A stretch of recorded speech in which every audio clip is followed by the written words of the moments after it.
Okay. Hey, Chris from Air Windows. I am doing my usual live streaming stuff on Monday, and we're probably going to fool around with console-style algorithms today.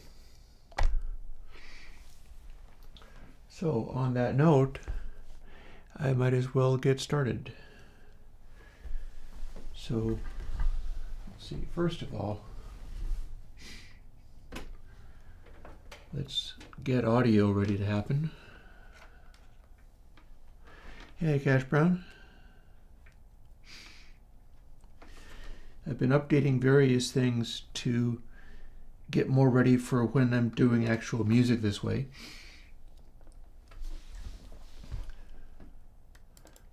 Now, let's see.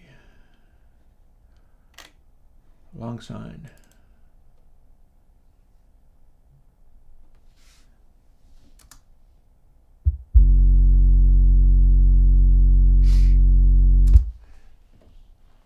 That is speakers, because we're no longer running audio directly from the laptop into the stream. Although I can run stereo audio from the system into the stream, but I'm not doing that today. Instead, what I'm going to do is fool with this stuff a little bit. Let me see how I can arrange this. Oh, I might actually want more space here.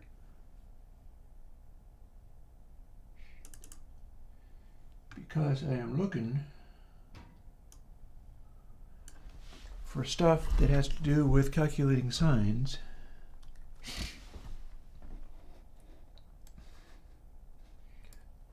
Here. Let's switch over to showing what this is about. I won't leave this on all the time, but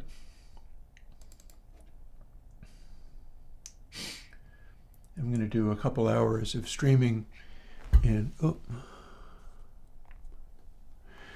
going to do a couple hours of streaming and see what we can make happen. Here's the thing. Console test. Probably want to turn this down. Not that it's going to be that loud or anything, but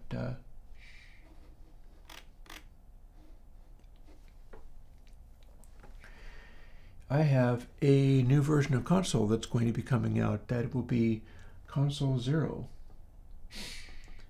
And if I run a sine into it, I get this shape out of it. Now, if we had a square wave, it would be a straight across wall of harmonics. But this falls down pretty smoothly. Well, I have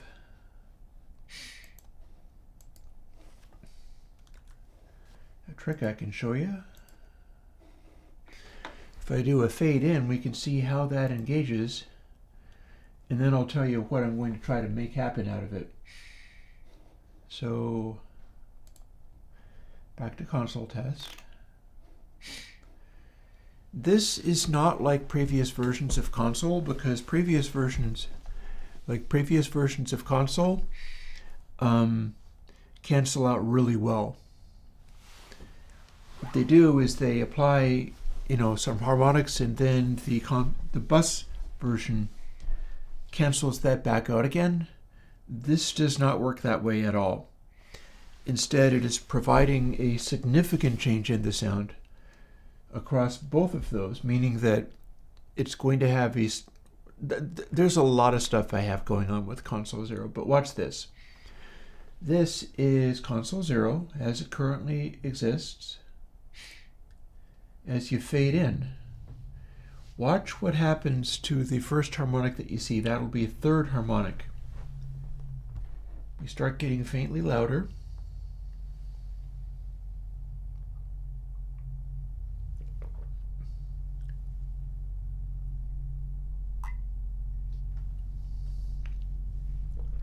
And it's slowly increasing. You can see that on the, well, you can see it if I switch to it. Watch this. Here is this waveform as it gets louder and louder.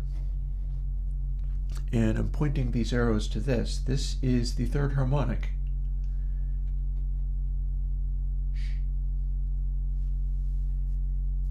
It starts to flatten out as we get louder, and you notice it is going back down again.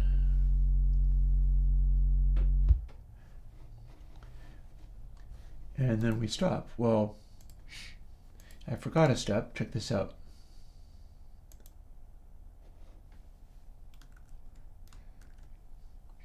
Undo. Let's normalize this. Make it a full volume. Oh dear.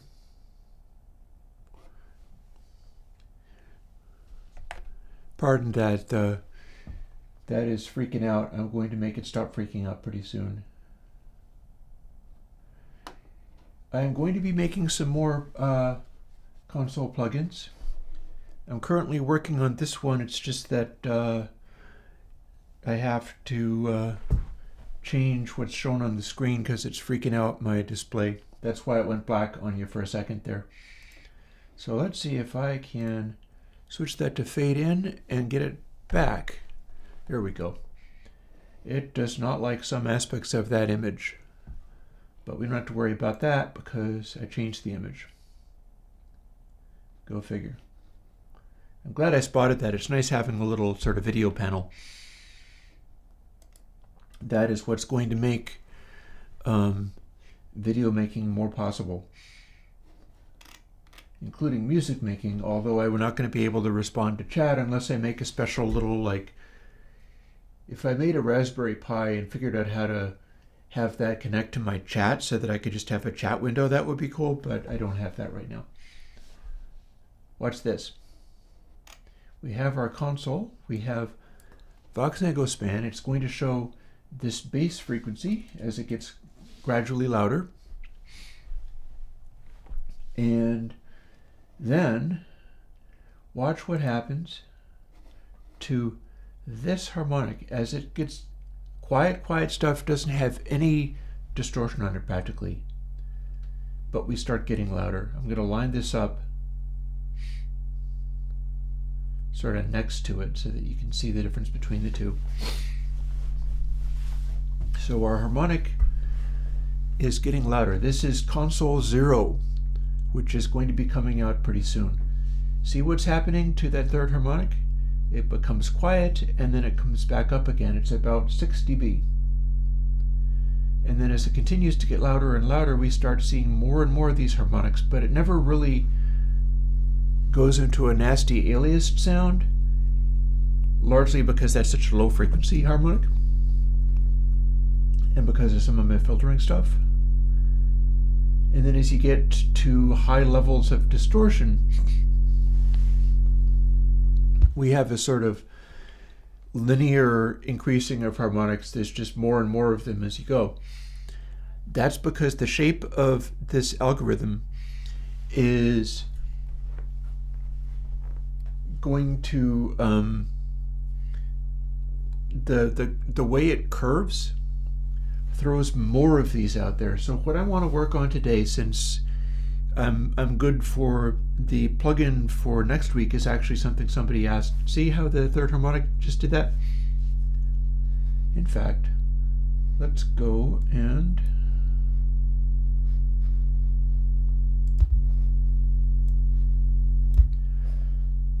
spotlight just that one bit.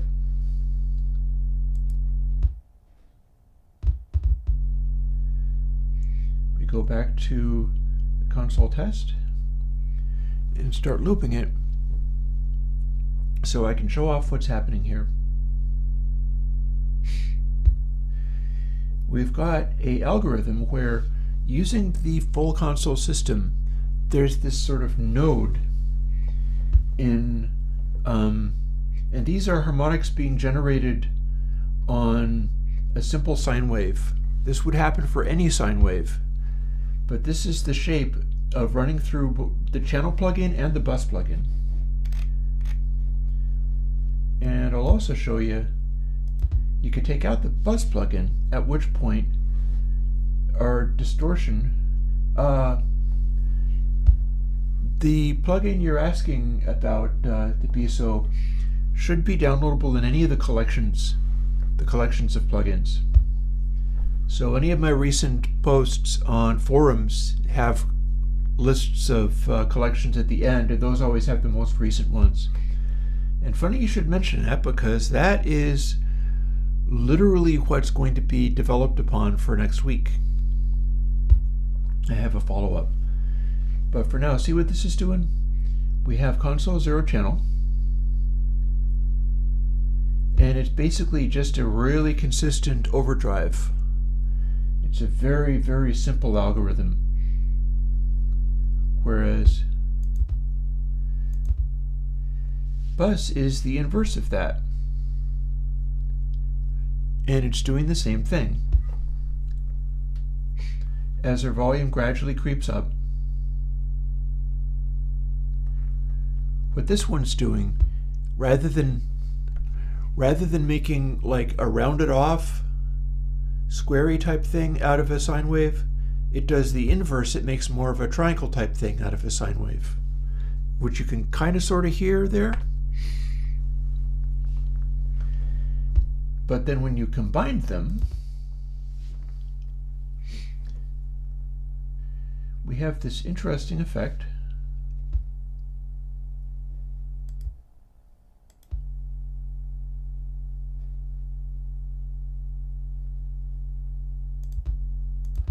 Oh, I need to have both of them turned on. There we go.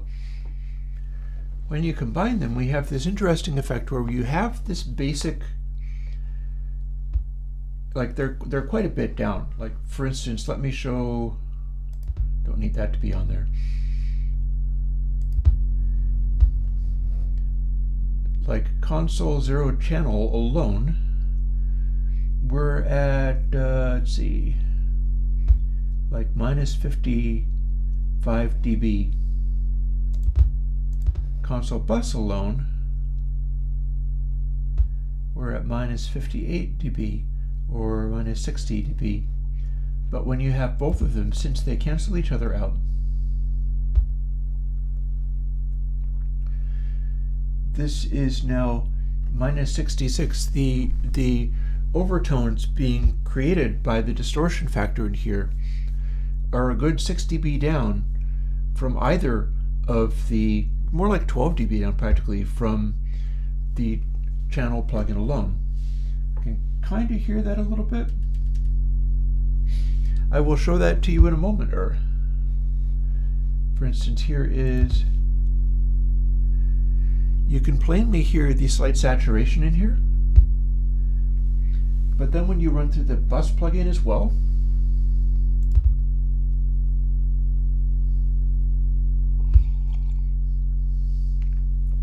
it changes the tone. And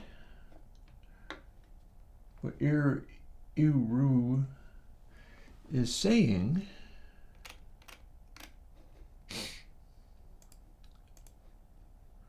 watch this. Instead of console 0, we're now on purest console 2. Running through both of them,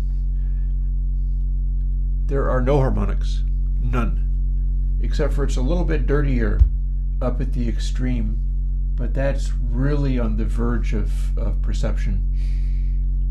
If we turn off the bus plugin,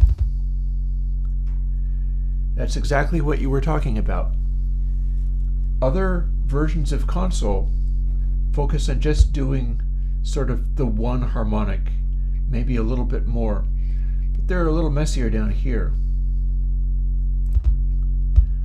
And with no, let me see, I should be able to, I'll cover this area, but I'll let it go for a little bit longer. So it'll be about the same anyway. This is with no plugins at all. This is nothing but a sine wave being generated. This that you see here is part of the sine wave generation.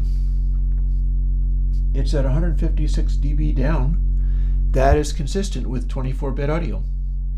We're measuring in such a way that we can really tell the finest details of what's going on. Yep. So our other plugins, like here is another, I don't remember where I got console 3 for, but this is clearly producing a sequence. And then the bus plugin is taking out some of these overtones. Whereas we got to things like console 6 is not quite the Sine, and that is another sequence not that dissimilar to console 0. You can hear it going. And console 0 has slightly fewer harmonics. And then console 6 sort of, oh, hang on. There's the channel plugin. And what console 6 is a perfectly reversible algorithm where if you have the 1, you're providing a series of harmonics. If you're having the bus, that's providing a series of antiharmonics. And you combine them, go through them in sequence, and you get the original output out. And that was originally how console worked. It's going to be similar. For instance, purest console is sine into arcsine. Sine's here. That's why we have so few harmonics, is because the sine is about the smoothest way you can generate harmonics, so it'll generate them one at a time. And arcsine is not exactly the same, but it's kind of similar. But when you combine them, it cancels out. So what I'm working on at the moment with new versions of console is being able to have the saturation that's more interesting of a curve than a sine. And then what that's doing in practice is we're generating these higher harmonics, and then this harmonic, the third harmonic that's the loudest, there's a point in here where it nulls right back out. And that's about 6 dB down. So that provides a target to aim for audio-wise and get it to do what you want. And that's kind of the idea that I'm searching for with this stuff, is to get versions of the equation that I can make the harmonics do what I want. So let's see. Along those lines, what I'm going to do is not save those changes. And for right now, I'm going to dig into some ideas here. When I have something to watch, I will, well, maybe what we'll do is we will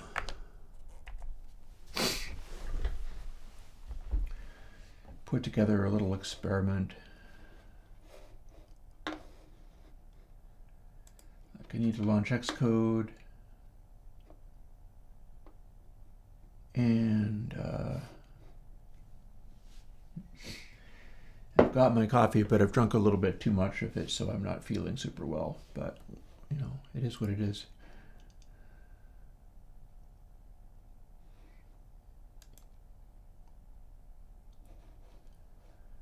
And let's open console 0.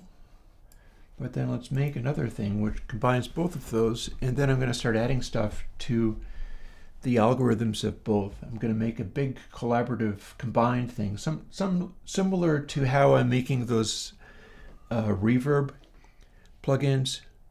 I want one where I can just fool with knobs and dial in, because I'm telling you, the stuff that I have here is actually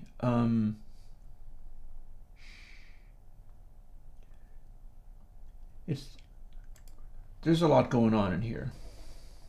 but I don't need it to be stereo, so we'll make one that's mono. That's how we do it.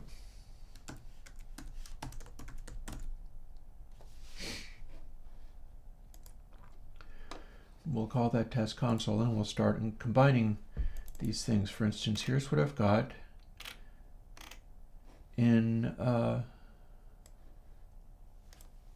this. So we'll copy that over if we can.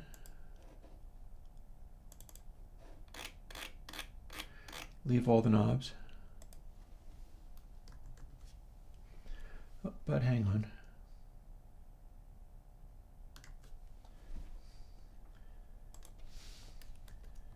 I'll sort that out later.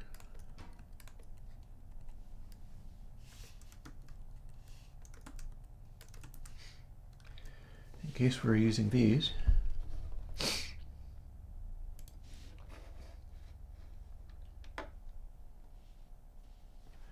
Yeah, console 5 shouldn't not null.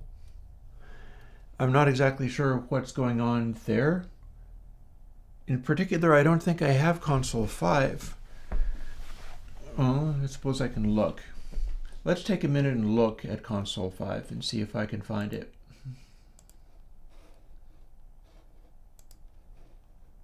Seeing as we're asking about console 5.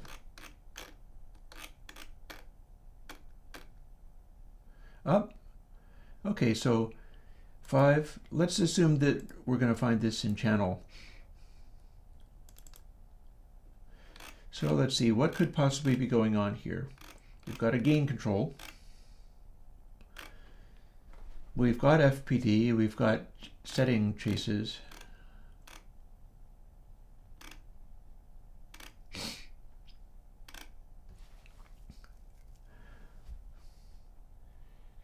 So I think I bet I know what might be going on there.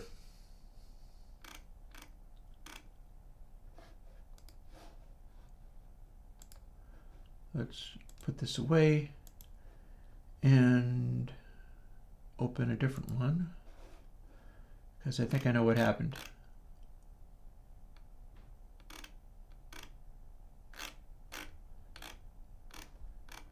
Here we go. See, here's your problem. You're probably using this. So console 5 is special, but it's also a problem. There are challenges with it. So the deal with console 5 is that it was designed to do a slew processing. That's what you see here. It says difference equals last sample channel minus input sample. It's doing a slew measurement, and then it's going to do a arcsine sine calculation on the slew in the belief that that was going to give us a not only amplitude encode and decode, but also a slew encode and decode. That did not work. That produced a situation where, with some very common sounds like sawtooth waves, console 5 did not work. It threw a lot of DC voltage at you. So what's going on with your problem with console 5 is you're using something that is giving you DC offset, and that is making it not null. And that is why I moved on from trying to do that. You can still do it, but that's probably what's causing it. I'm going to guess that your absence of null is either sound that's fading out or sound that continues to be there, hopefully very quietly, because that represents a DC offset between the differences that you got. So yeah, if you're continually getting stuff that doesn't null, that probably means it is giving you a hard time.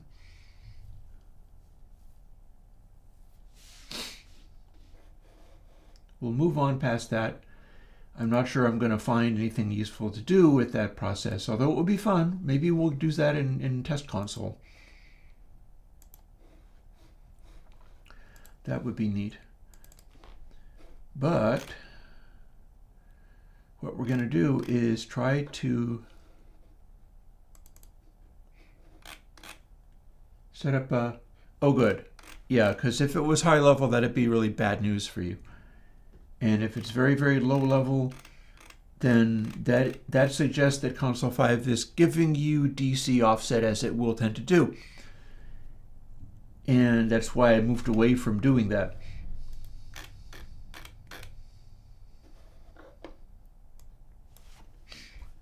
Let's grab this.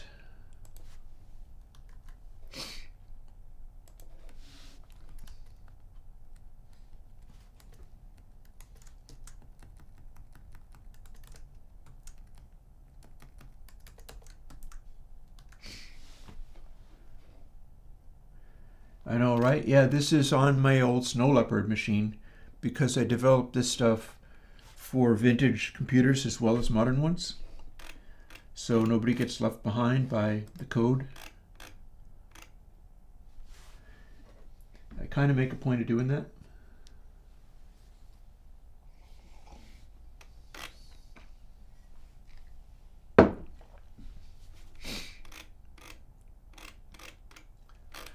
This that you see is a secret that's coming out soon.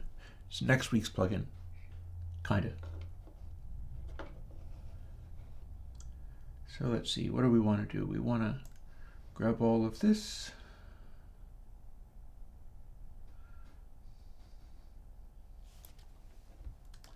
Snag it.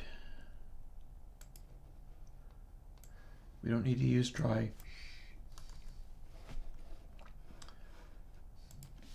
Put this in there. I'm going to try to make a console version that is just all one piece so that I can then go and modify it and find things to do with it. Oh, I'm going to need to take one piece from here though.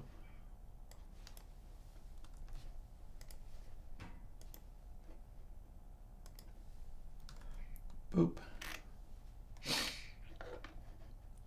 And I gotta comment all of this stuff out. Or change it all around. Let's put it all in and then change it all around. This is probably going to be one of my least communicative and comprehensible live streams, not counting perhaps ones where I'm just only making music and not talking to chat at all. There's going to be those. Those might be less stressful than this, but I do still want to react to people. One of the things I got to do is work out how I can accommodate being essentially a very introverted person and stressing out over going on stage, as it were, with being able to share this with people. So I will continue working at that. That is something that's worth a little effort figuring out how to do.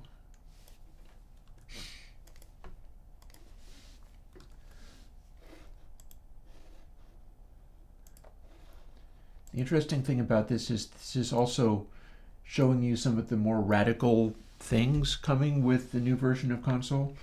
I'm putting out a new version of console that is not console 9 to follow up console 8 so much as it is console 0, the one that breaks all the rules and is crazy and weird and sounds different and maxes out certain kinds of Air Windows style sound. That's what I'm doing with that. And so this is me started continuing that process.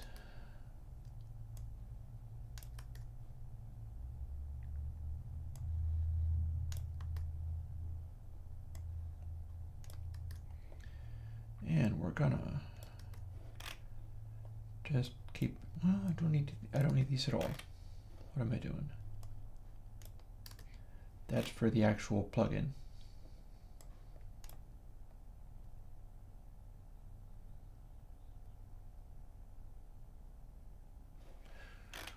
That's weird. What's going on? Oh, no, I know what's going on there.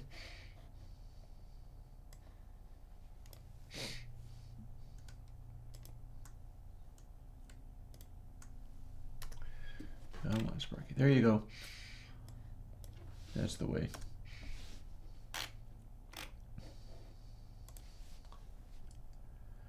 And now let's see. Do I have any capital L's in here other than the ones I want to remove?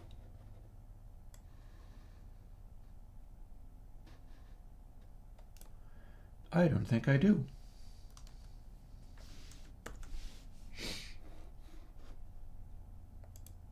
It will show me so that I can see. Oh, I need to expand this a little bit. There we go.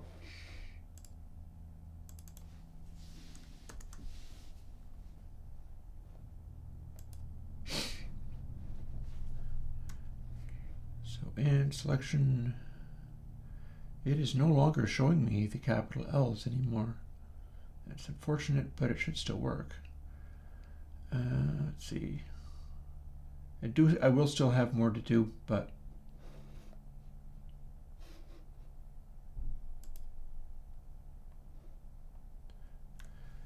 oh, for heaven's sake, that's not what was supposed to happen at all. Undo.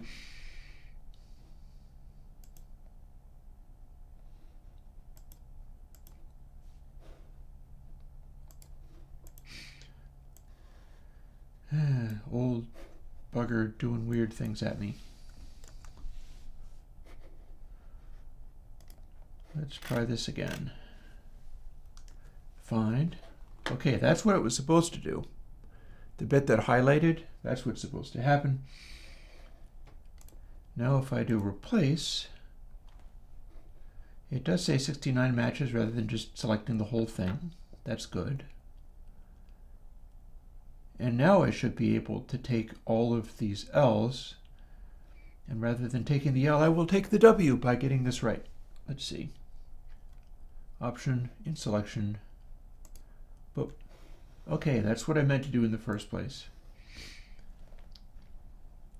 Now this I have to change to C and D.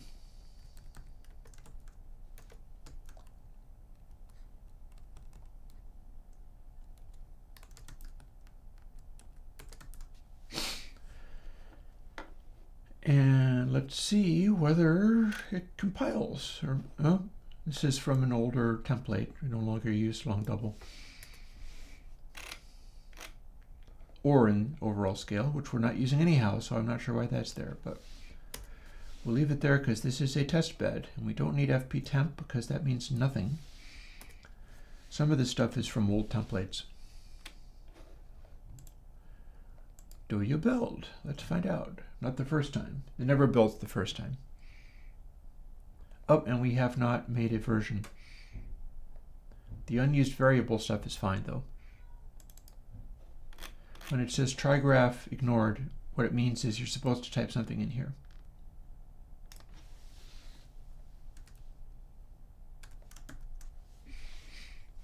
I don't usually use capitals, but I'm going to use it for this just because. Now, does it build? It does. We're not using those variables, but it builds.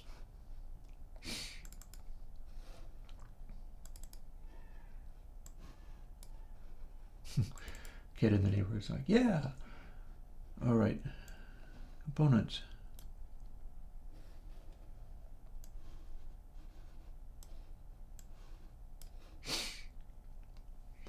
Now, we'll go back to, well, a couple of things really. Let's go back to our note. I'm betting the stuff that I'm doing here is going to crash the video again, but it doesn't have to if I do it right.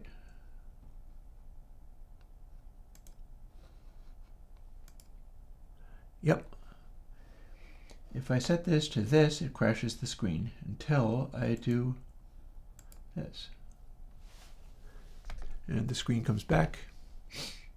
For some reason, having the sign showing there as these expanses of blue makes the cable from the laptop to the video thing break. And I do not know why that is, but it is. Now we'll go back to our effects stacks. And this was all about doing a test console, so what we'll do is shut those things off and add our most recent effect. That being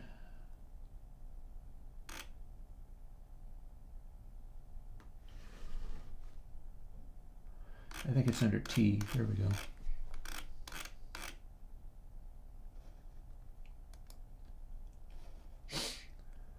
None of the controls do anything, so we don't need those there.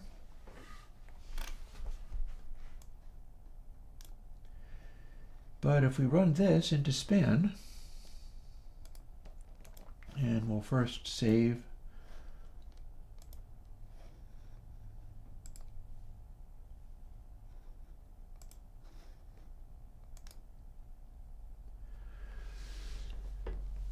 and we can see that those harmonics are now slowly creeping up, and it will reproduce what I was doing with the previous one, but now it's built into one continuous plugin. So if I think of further things to do, and that's my next job, I can build them into there and test them out. And there goes the third harmonic.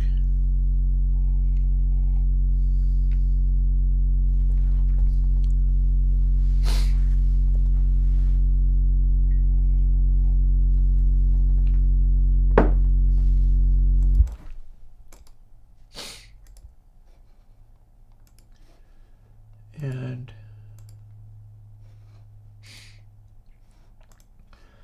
that will do. So we have this working. And what we're going to do then is I want to dig into what I might be able to. By the way, when I'm over here, I can see the chat easier. So if you had anything to say, let's see whether the live streaming is still up. And it is already. So the page I'm looking at is 4 ways to calculate sine without trig.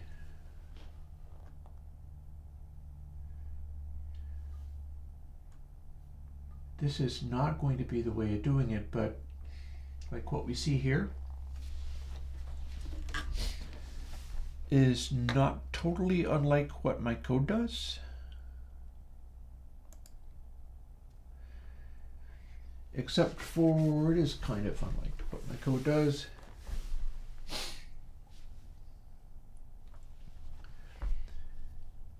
And what the code does is hey there.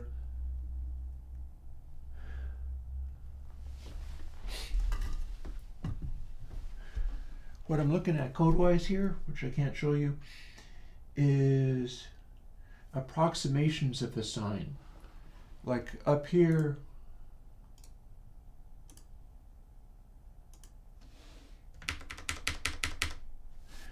that's what a sine is. Oh, you still can't see it. Might as well not bother.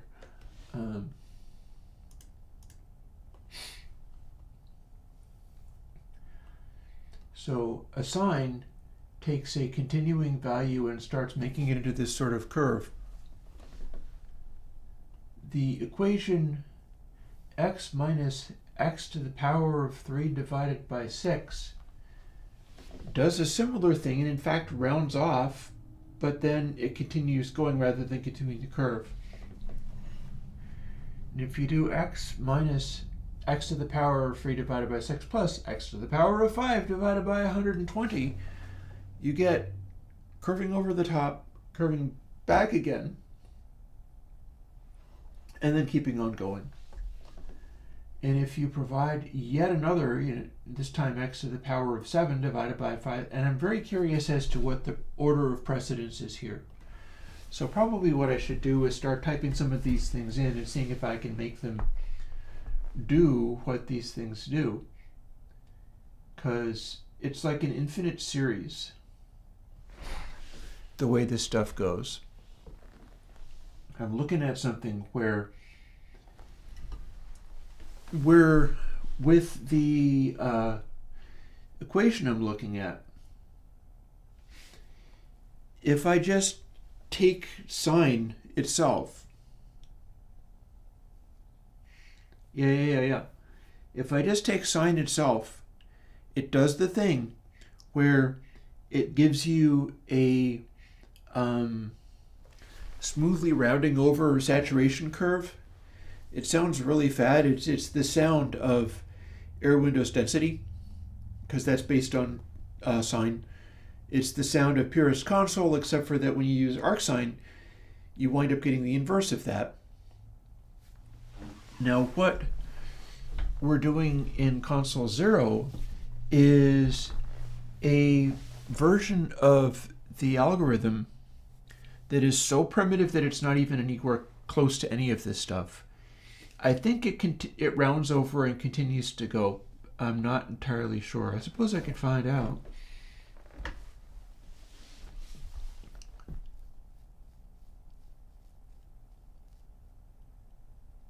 This is me thinking about ways in which I can find out.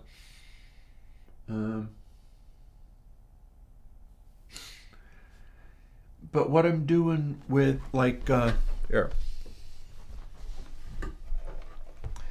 What I'm doing in console 0 is an algorithm where we're clamping it using this, right?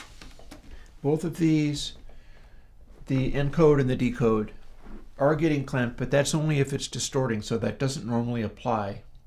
And what mostly happens is an algorithm where there is only one multiplication that is not a simple bit shift. We've got like bit shift console going on. And I do think that that will give me the results that I want. Thing is, I might be able to continue to develop this, maybe throw out variations on it as I go. But this is the most primitive form. What I'm thinking is the stuff that I'm looking at here with these charts where we have sine approximations, I think I have something that is so primitive that it's not even remotely like a sine. And in fact, when I run it into the Vox-Enco span, I'm seeing a series of harmonics that just continue to go out. So it's a complex curve. Maybe it's tan, I'm not sure. But if I can do this thing where we're having increasing levels of complexity for getting closer to the sine, I should be able to get where if you do actually get the sine, because as you know, purist console uses the sine. Hey Monster 199 FMX, well enough I suppose. Feeling a little bit unwell, but I'm working on some challenging stuff in math. So if we do sine, it acts the way that you saw with the purist console, where you get just one harmonic. And if you do this that we see on the screen, and that is console 0, which is coming out, you get a series of harmonics, a continuing set of harmonics. And I've got a way that sort of clamps them as they get closer to Nyquist frequency. And that's going to give a more colorful, sort of old school saturated sound. But my idea is if I can get between those two things, I should be able to find a way to dial in the degree of upper partials in the overall system. And more than that, when I demonstrated console 0, which is coming out pretty soon, just so as you know, it had that thing where you had your overtones, your harmonics. And then as you started getting louder, there was a point around 6 dB down where through the entire system, with either part of the system, why don't I just, I'll show that again.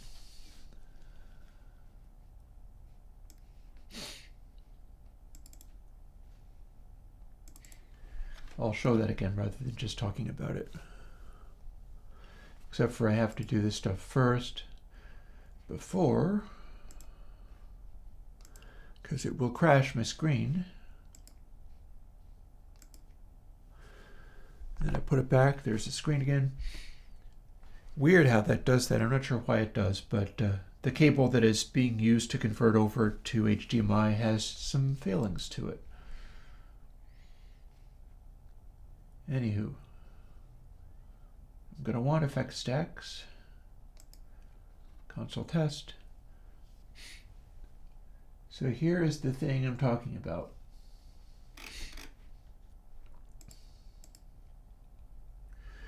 There is a note.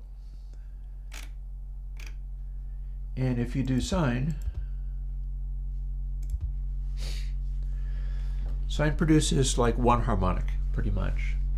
As it gets louder, it will start showing up. You start seeing the fifth harmonic. These are symmetrical, so they are odd harmonics, 3 and 5.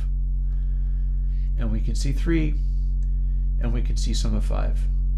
Now, other stuff that I've got, for instance, console 6, is a different algorithm. There is a way of reversing it. But if you just have that, you get a whole range of harmonics, and then the range of harmonics get canceled out. However, if we have console 0, that has a range of harmonics, but it falls off more quickly than they did in console 6. But as our amplitude starts to creep up, with console 0, the thing that I discovered is that as this amplitude creeps up, and we get to 6 dB down, third harmonic will cancel out.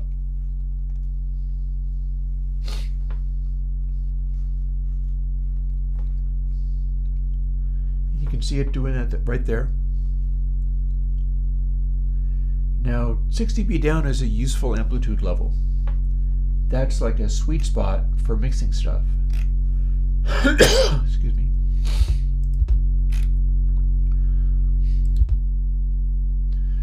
So if you've got stuff, I don't even remember what the heck console 3 was. But you'll notice that console 3, whatever it was, because I don't remember what it was, is doing similar things, but it is making a cancellation up here. It's bringing in some of these harmonics. The first thing we're seeing is third and fifth and so on. And they show up first, much except for that with this one, 3 is canceling out much earlier. And then as you continue to go, other harmonics start canceling out at particular volume levels. Here goes one right now. And that cancels out there. And as we continue to go louder, we start getting another higher harmonic, and that one cancels out at a particular node, which is a little bit over 6 dB. And that was console 3, whatever console 3 was, because it clearly was not a sine. Because we know what a sine does. A sine does this. If you have the sine decoded by the arc sine, at every amplitude level, it cancels out perfectly, and you get literally the input back again. And then if you are using only the distortion of it, it pretty much just gives you the one harmonic.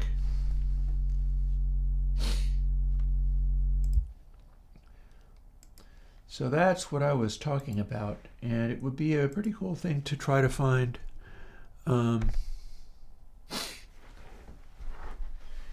I don't know whether I'm going to be able to find the original versions of console. Maybe it's in here somewhere. Would that be neat? Oh, hey. Turns out we could go and find those, but one thing we can do right now is look inside some of these things. What did we do in console 2? We did this.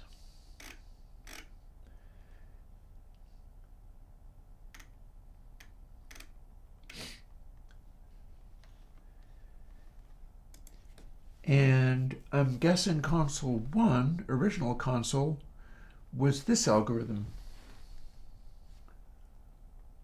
Oh, Monster, you have another question. Let me follow up on that then.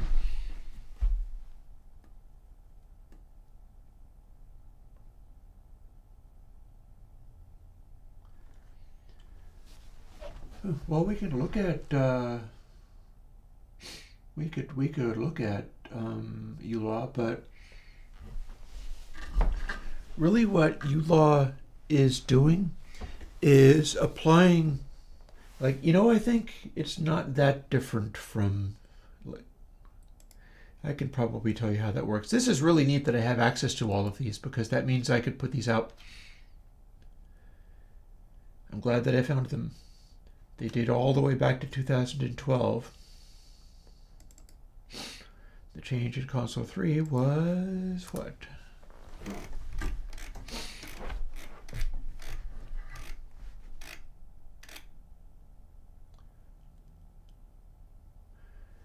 Console 3 was a thing that acted kind of like PD console. It's back from when I had demo dropouts. This is pre-Patreon. This is when I was selling these for $50 a pop. Isn't that something? Oh, and it has an unusual attempt at dithering to the floating point bus, which didn't actually work. Yeah, there's a lot of this stuff out there.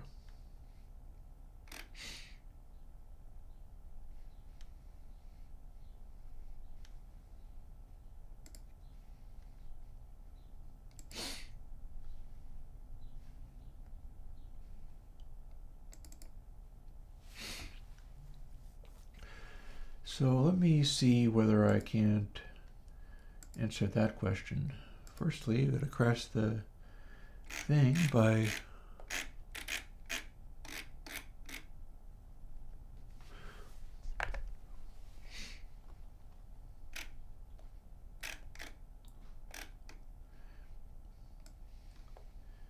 so what we can do is show this sine wave. You can basically see that, right?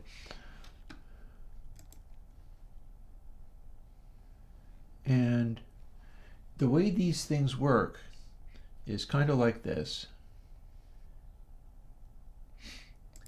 If you apply console channel, it rounds it off and fattens it up a little bit. That's like density or something. That's applying a sine wave curve to what was already there. It happens to be a sine, but big deal. Undo it and it goes back. If you do the inverse of that, being the console bus effect, it changes it into more of a triangle-y kind of thing, right? It's making it be a little more pointy. It's not a perfect triangle, but it's a little weird. Hey, thanks, Mo. It's a weird little chamber plugin. And the deal is, if you do these both, you get the original back out again. Kinda. This particular one, maybe not so much. Like if I, for instance, go and find Purist console,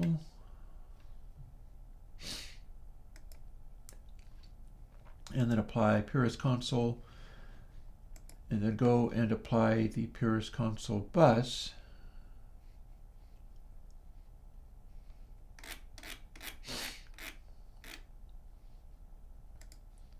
what I will get is the original sine back again. And that's because they are reversible. They are invertible. And if I am not mistaken, I'll get the same thing out of uLaw. So let's find out. uLaw encode gives me that. See there? Now that's straight up almost a square wave. It's crazy. And then if we go and do uLaw decode, it should put it back.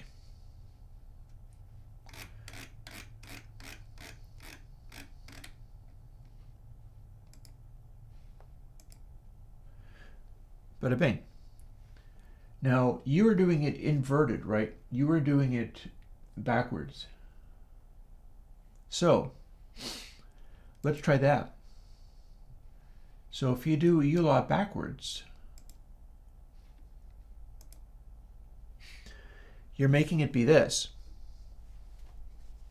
And then in between, the signal that you're working with is working on that. And then you apply the other one.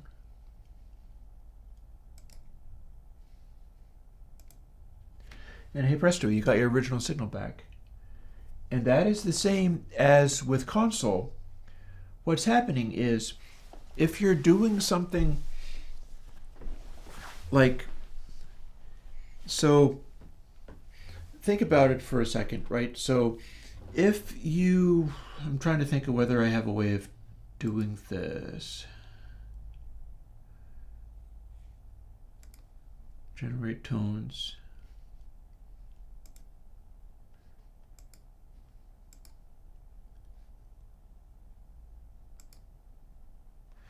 Okay, see, I can demonstrate this, except for I got to set it up just right. So what I will demonstrate here is, ooh, Mel, you're going to get a really fancy converter. That is a very impressive piece of equipment. Very cool beans. So what's happening, Monster, is this. And I should be able to walk through this and demonstrate it visually, as long as you can see what's happening on the screen. I know that I'm broadcasting it. So let's say we do uLaw encode and then decode.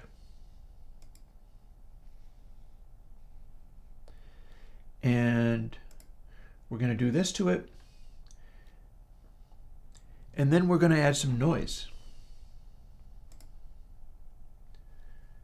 We're going to add generate tones. And let's say, rather than just making it be literal noise, well, we could make it be literal noise. Let's have it be literal noise, but it's going to be very faint. We're going to be a good 48 dB down, or more. Well, let's find out whether 48 dB is visible or not. And we're going to mix with the selection. That's not visible enough. Let's make a noise that we can see.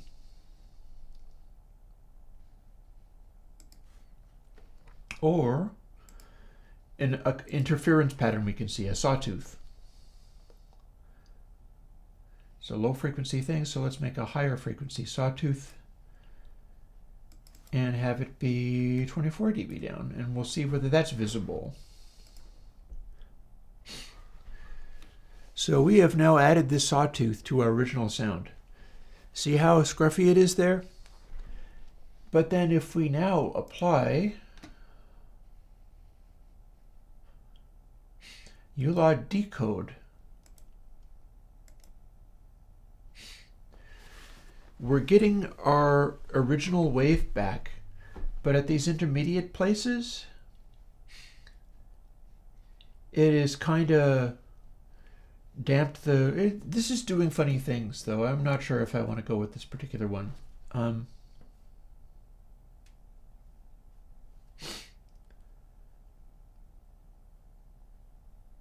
Oh, I know how to demonstrate this. So here's our waveform again, but we're going to shrink this a little bit. Hopefully you can still see what's going on.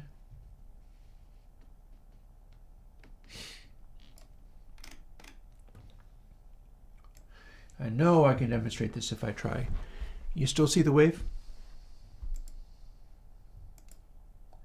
Now we're applying a fade out. And now we are going to do the same thing we just did, right? So we encode with uLaw, and we know if we invert that, then we will be putting it back, right? We can do uLaw decode and make it go back away again. And now we're going to add, let's make it noise this time. That's going to blur out the effect. Let's do it at 36 dB down, mix with selection. And you can see how it's kind of fuzzy, right? Well, watch what happens when I do the uLaw decode, because we've made everything louder.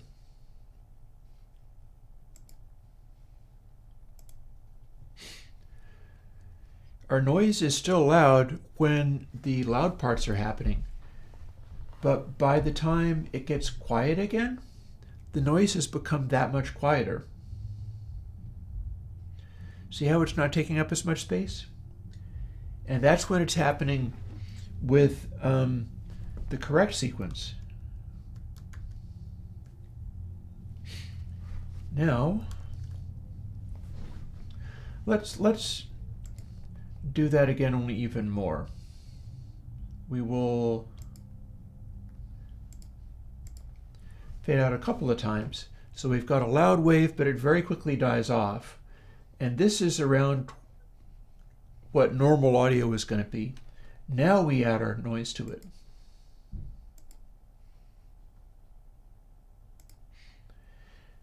You can see the noise. Let's add even more. This is a worthy way to spend Mondays, because I can code my stuff on my own time. Oh, actually, that was adding less, not more. What am I doing? Undo. To add more, I'll make it be something like 24 dB. There. That's a big old pile of noise right there. So, see what noise would produce in the sound? It's a big pile of yuck. If we then uLaw encode the signal, then apply our noise, and then uLaw decode the signal, look what happened to the noise. For all your quiet stuff, the noise basically went away. That's what uLaw processing is for. It's still showing up on this other stuff. Now, you were talking about what's going on when I do it backwards. Let's show you. This is going to be pretty wild. Get a load of this, monster. This answers your question. So, this is what it does when you do it backwards. uLaw decode. Add the same noise. uLaw encode. uLaw. So if you want a noise magnifying process, well, there you go.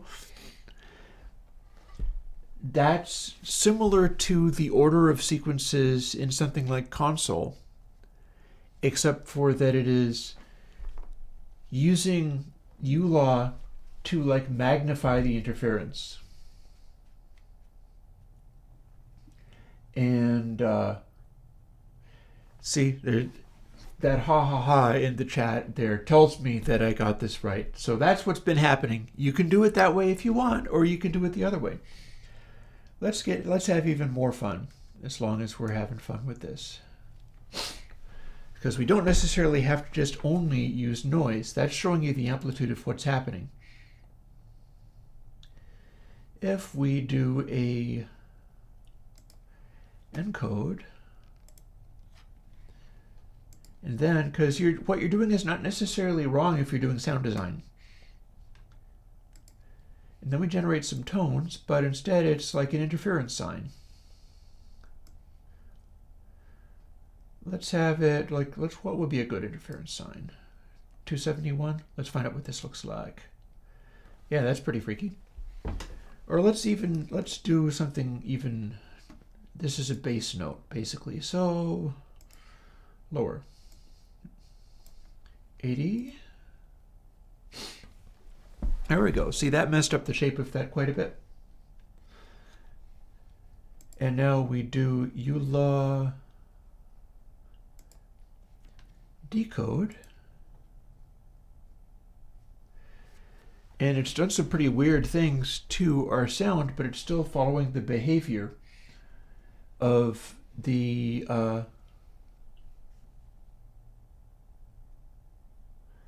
well, that depends upon what two tape and front tape are even doing in this circumstance.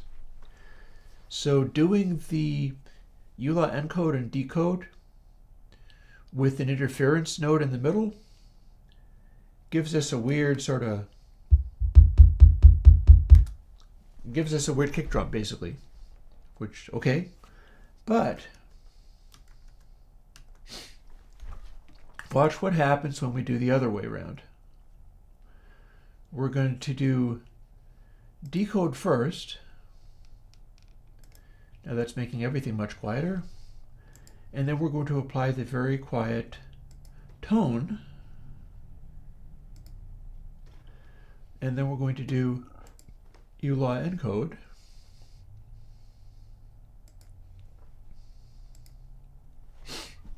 Now we've got a really weird sound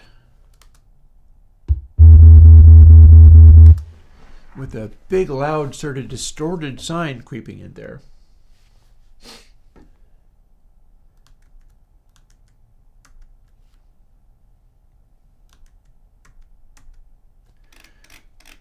Let's go a step further. How far out can I zoom? This will do.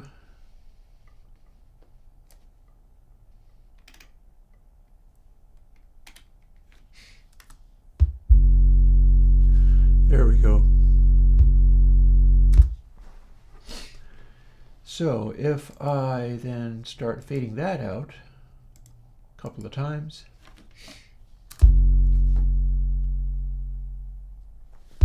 we have a note that can fall away. Actually, you know what? Let me expand the selection to 0 crossings so that it's a little more well behaved. That's not working. Fortunately, with this, we can kind of force it to work. Oh, sorry, killed the screen. Didn't mean to do that.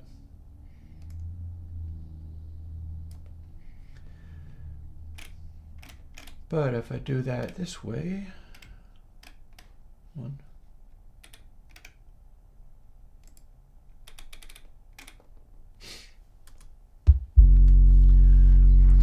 we can make one where I hooked it to 0 crossings, and that's fine.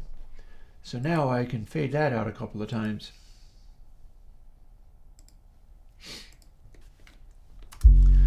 And we can now fool with this with uLaw. And that should be good fun. So here are some of the things that you can do. Firstly, here's our uLaw encode. And that's what it does. And then we add our tones. Let's make the tone quieter. Let's make it 36 dB down. And maybe a little higher pitched. Mix it with selection.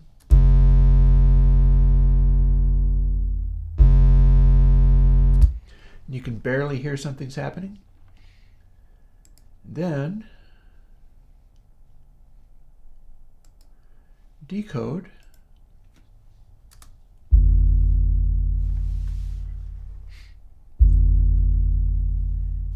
And there's our note back again, but it's slightly weirded out. It is slightly different.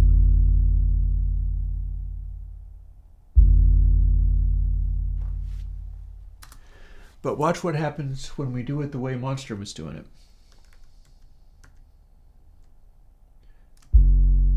There's our wave back again.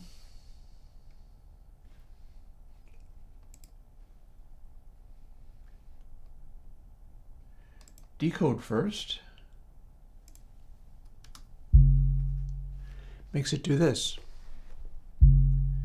That's what the sound of uLaw decode does. And it's making the sine waves be a sort of weird rounded pulse wave at the top of it. Now we add our tone, and now we do uLaw encode instead of decode.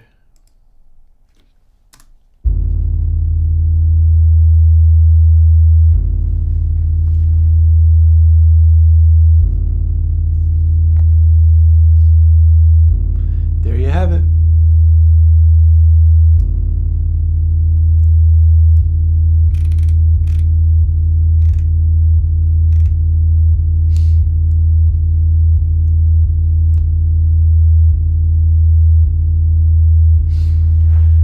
And this is just using uLaw and a sine wave. Look, check out that wave shape.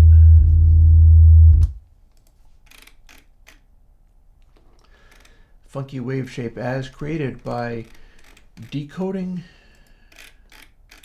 See, it starts out as basically just the same again. But then as we start bringing in the interference, it starts getting real flaky.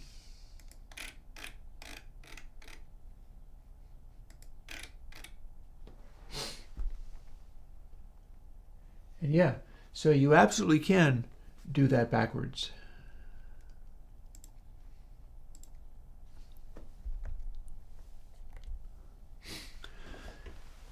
So yeah, well, it's actually very interesting that I have access to all of the old consoles. I guess I just didn't put them out. I bet you I could put out console 1. People are interested in the history of it. Maybe that'd be a thing. Let's have a quick look at if I think this is the original console. It's not really labeled as such. What? 2011. Oh boy. And it appears to be, maybe this is not actually meant to be. I think it was before I was doing the anti-aliasing. I think this is the same as, yeah, so I would be able to do a console 1.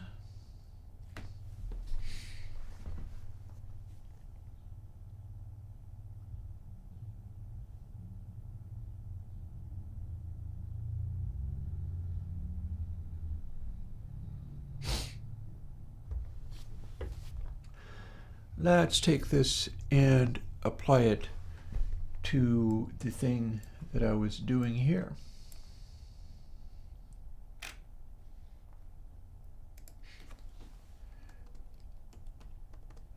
Firstly, we can comment out these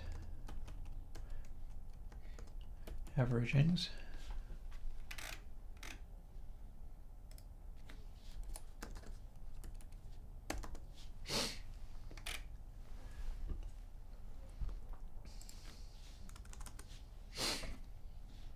And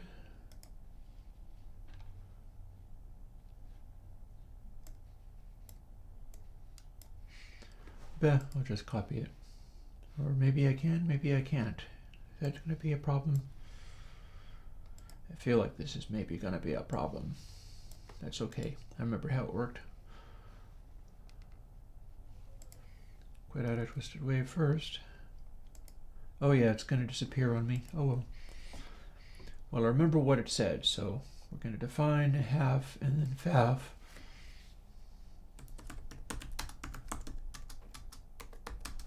Was that divided by something? Amount. What's amount? 0.83. Always. That's weird. Okay. Why would you do that, precious? Oh well.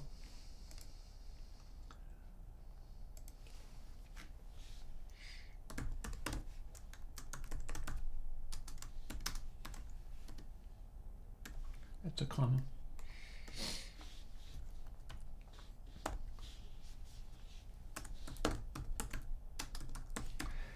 And I wrote it out in longhand like this too.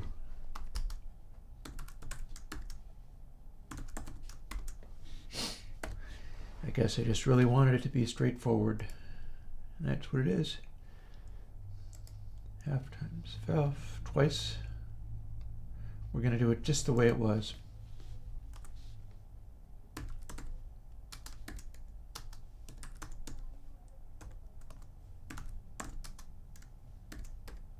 You didn't actually need to do all of this at all. This is a very naive thing to do.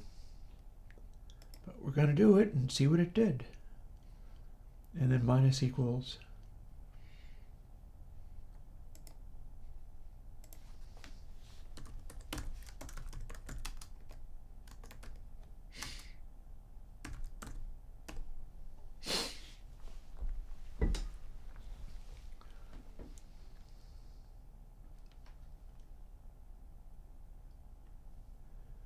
Dum-dum.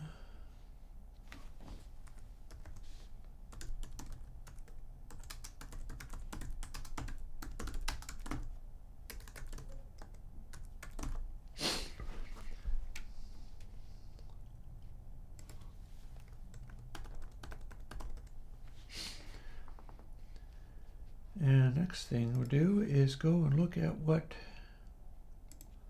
we had in console bus being the converse.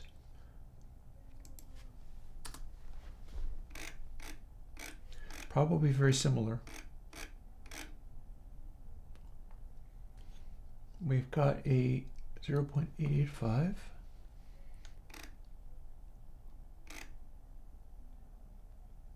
Interesting. Okay. So we're going to basically copy that again, but a different number.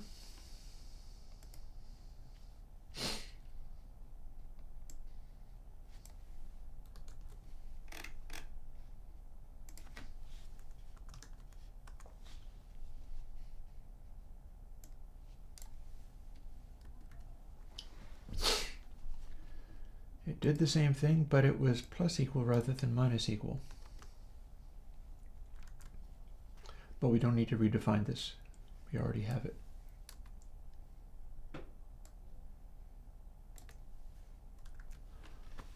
Faffing about, right? And then we do have to comment out the actual, oh, stop that breakpoint.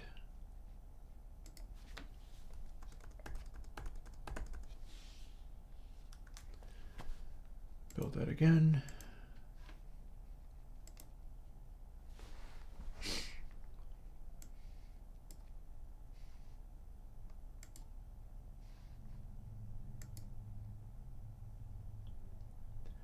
Hey, tacky bunker. And this must go away. This must go away. This must move over.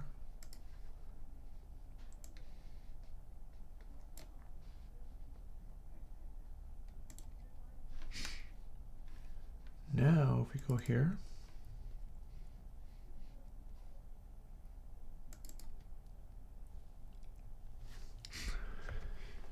with a bit of luck, I can make this demonstrate what the original console did, and that'll be interesting.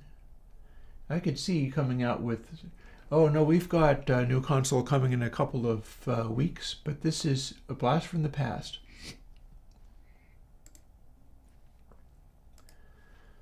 I gotta normalize this and then fade it in. And you can see it. And then in the console test stack,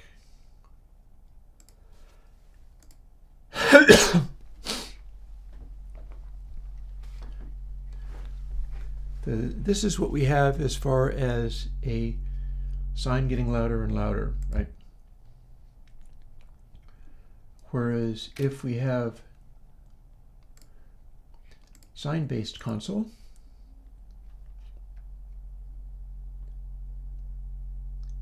and we turn that on, as it gets louder, we start to see, actually no we don't.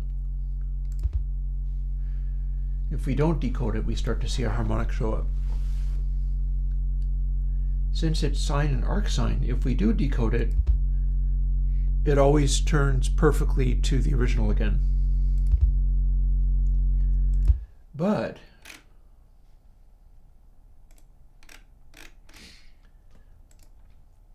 if we do test console, the encode and decode always produce this restricted series of, I think it's calculated out to produce those harmonics. Note that it doesn't continue onwards past 3, 5, 7, and 9. So that's interesting. And as we get louder, they get a little bit louder, and then we'll see what happens when we're at a very quiet sine in a moment, like this. At a very quiet sine, we don't have much in the way of harmonics, but the third and fifth are starting to show up. In fact, the fifth is showing up kind of enthusiastically. And the third's going to cancel out, kind of like with console 0.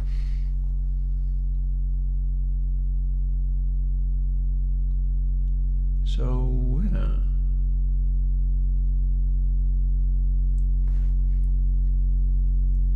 If I put this out, I'll probably call it console 1.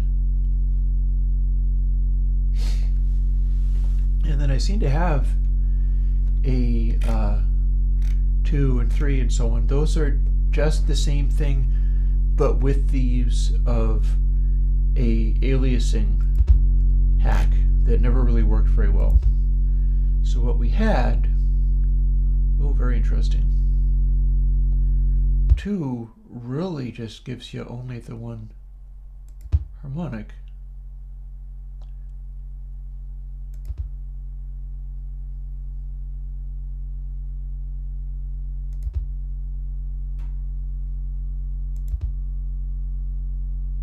Yeah. Only bus. Both of them we have these 2 harmonics. Yeah. So that's very interesting. Somehow, by virtue of how that works. In 3 we have a whole series of harmonics.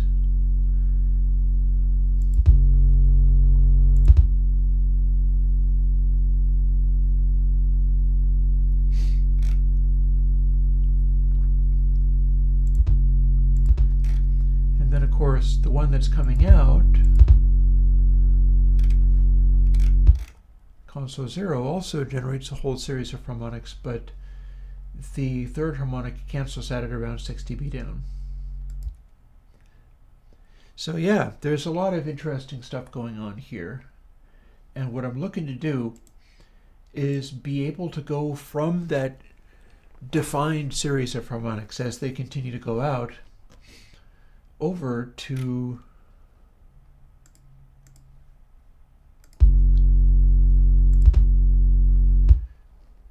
purely a sine-based one that is very specific about which harmonics it produces and only produces as many harmonics as I want. And the way I'm going to need to do that is by successively approximating a sine. So here's what our original console was, and the next step is to start doing some of these funny approximations.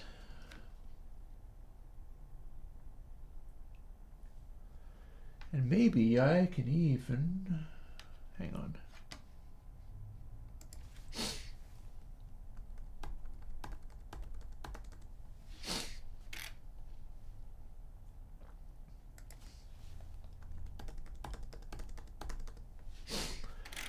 Let's start at a very simple point.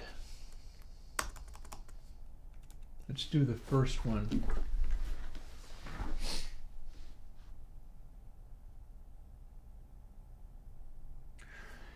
So that's coming, but this is part of the process. Before I do something like, I don't know, the TG1234, that I have records sitting over there that have been there for like months while I do other things that I need to copy over to my computer so that I can critically listen to them. And what I'll be listening to is the way that the sound sums and trying to cajole it into summing the same way that the real one does.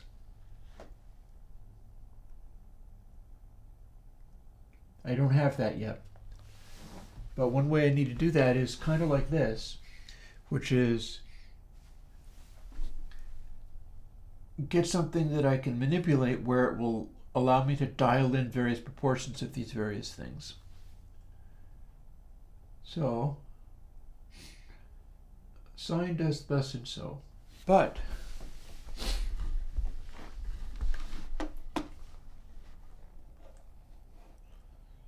if we do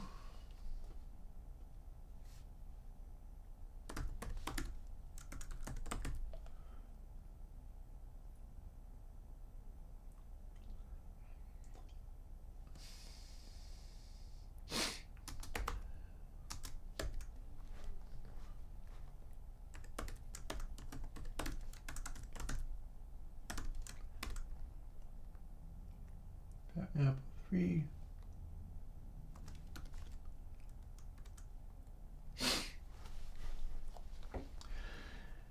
that's supposed to give me,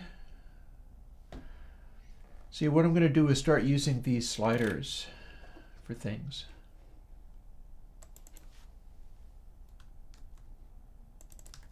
Here, you might as well see what I'm doing.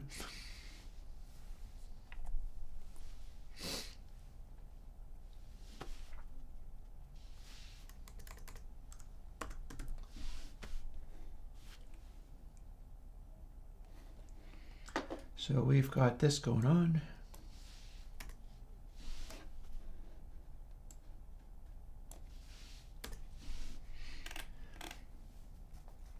So there is a sine function.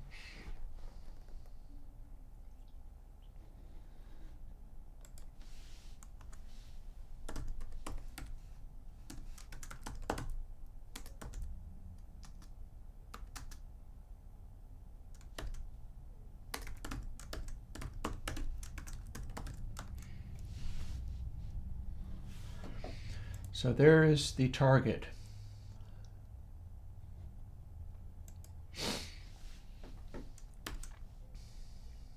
Let's put that at the end instead of the beginning.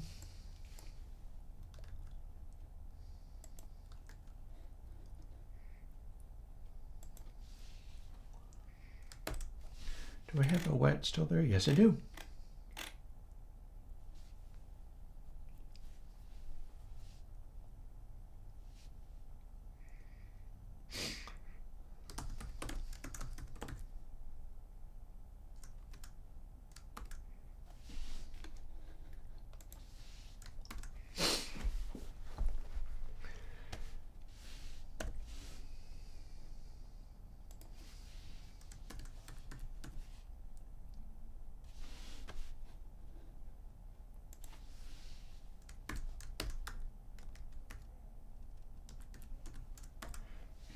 There.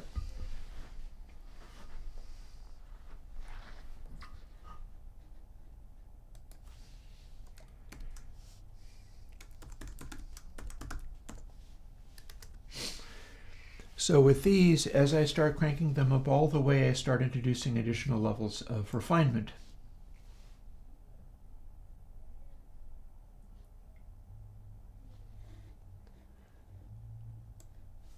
First one. We'll see how many I can do. So power of 3 divided by 6, fine. And they alternate, so it's plus and minus, plus and minus.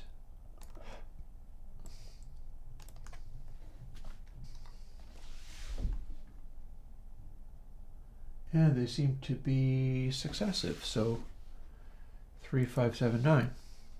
5, 7, 9, and do they go even farther than that? Yes, they do. 11.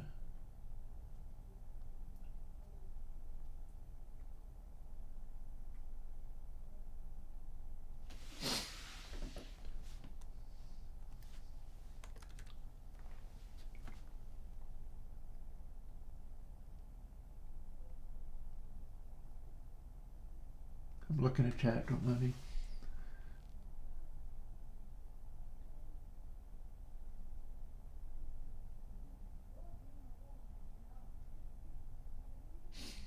I'm not quite sure what a potentiation is, so bear with me.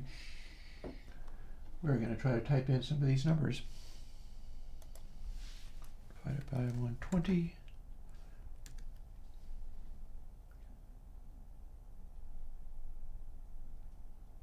Seven is 5,040.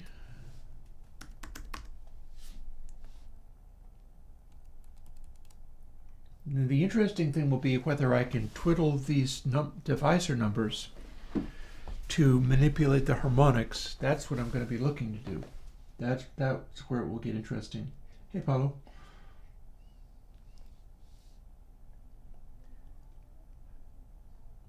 Not only that,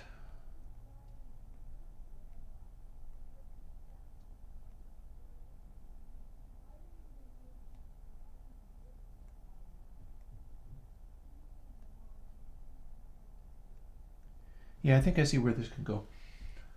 One thing at a time. Firstly, so 5,040, fine. Then we get 362,880.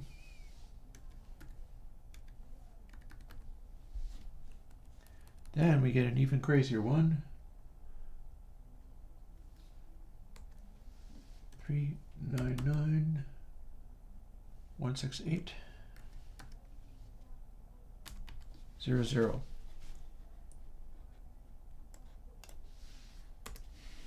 And I got to update all of these to continue.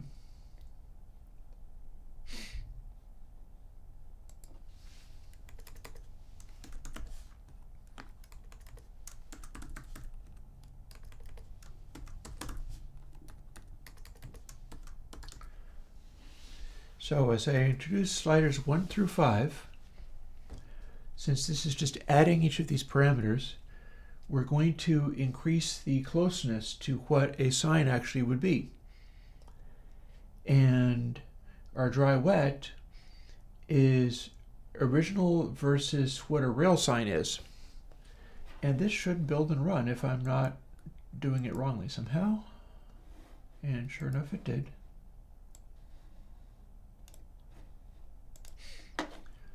So let's see what we can get. Bounce back here because I know some of the things I'm doing are going to cause it to crash.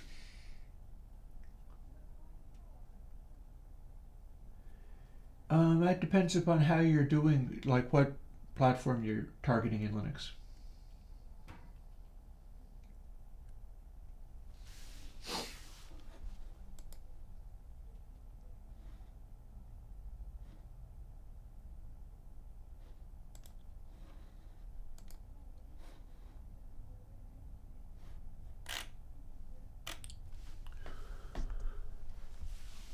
Okay, we can see this if we're not too zoomed in.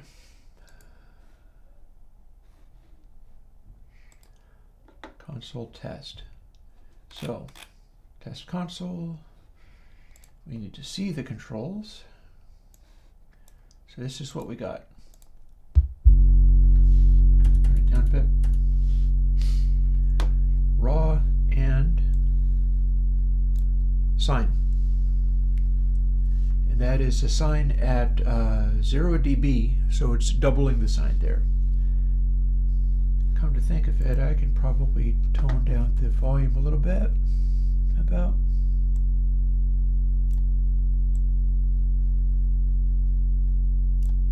That's better. So if we go back to dry, now if we start introducing these, we start doing that approximation of which of these gets involved.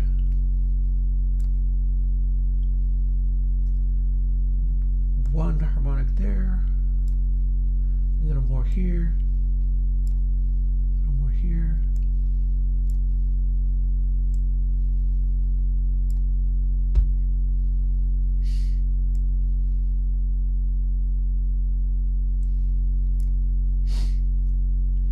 So if I patiently put these guys back again, target is this series of waves. That's what a sine is going to do. So how many of these do I need to use in order to get to what's acting a lot like a real sine calculation? Using those power functions is really important, seemingly. Then the next step is going to be figuring out how I can do or approximate an arc sine.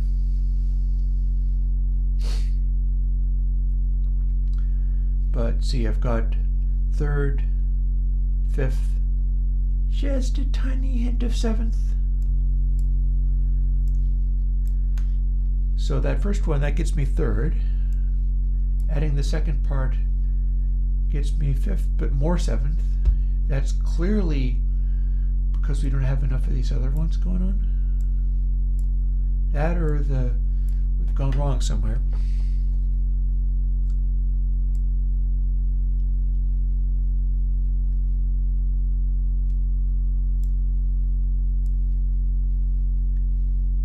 Yeah, these seem to be doing nothing at all, which is just as well because they're such a pain to calculate. But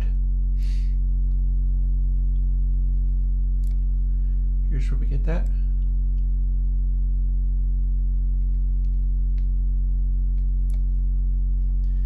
My laptop is heating up like a bomb trying to do this. Oh well, poor thing.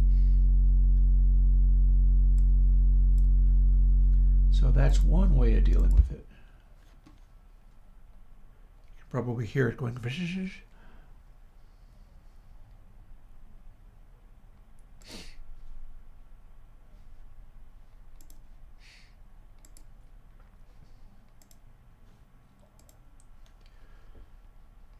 So that's what we've got. This approximation. This gives us a harmonic very cleanly. In fact, that's very similar to what I was doing with that original version of console. Except for that it's taken it down a little bit before it is. See, what this is doing is it's using that power function, kinda.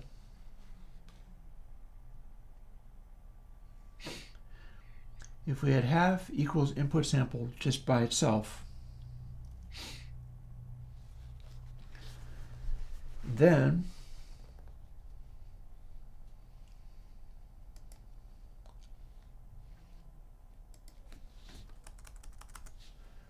so here's how it changes. If I was to do this in that form of the original console, it actually works like an approximation, kinda.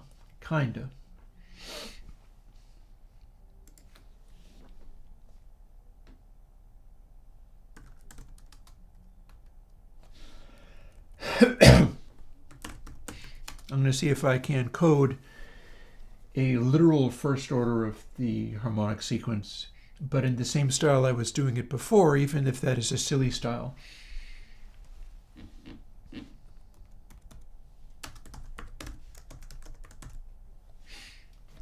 And we'll put that on slider 5 when we're done with it.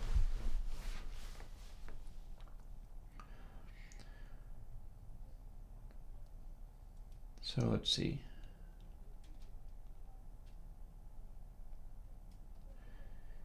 Because I think that's what was happening here is I'm having the full application of the force, but I'm scaling it back in a different place.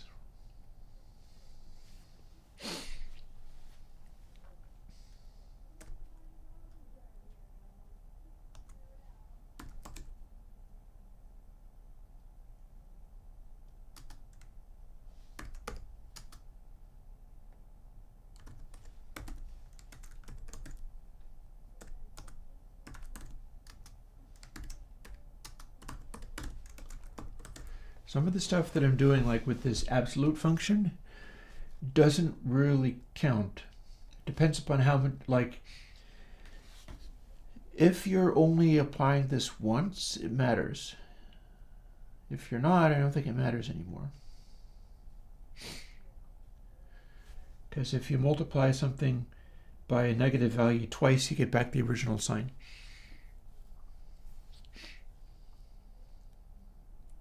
So input sample times equals input sample. If that's negative, now we are positive. If it's times negative again, then we're negative again. And that is what we did. So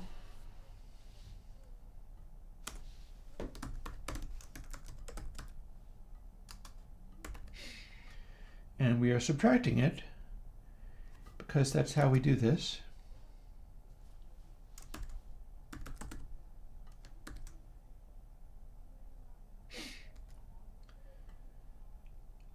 And we're supposed to divide it by 6. So we're going to do that.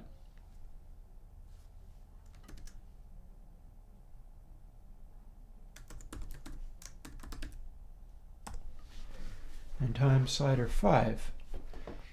So now we have the intended sine approximation on version 1.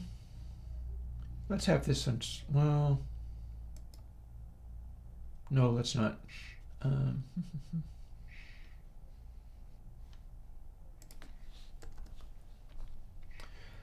So slider 1 is the sine approximation, and slider 5 is the one that's done in this way that acts like it is original console. Except for instead of scaling it back here, we're scaling it back on output and we're dividing it, which is the way that it would be arranged to give the correct behavior.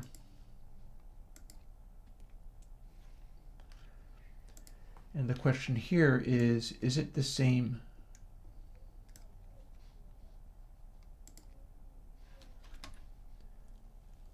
And I don't want a way to find out.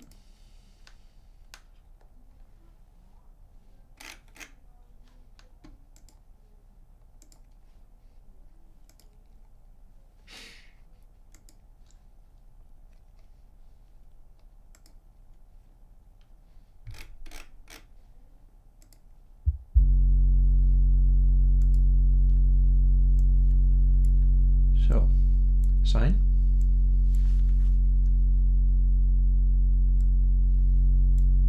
No, real sine.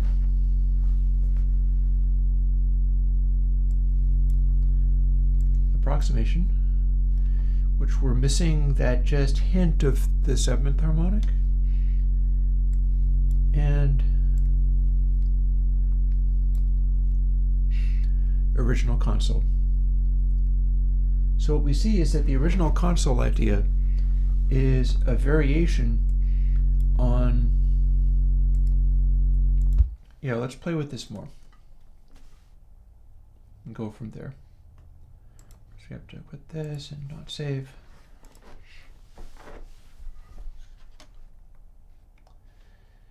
We will use slider 4 also.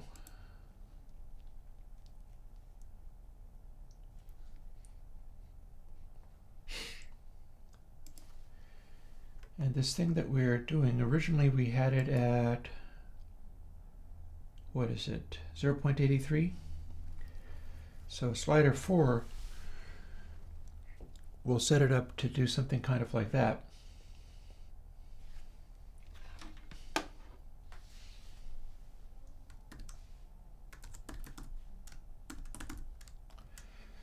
So using this, we can dial that back.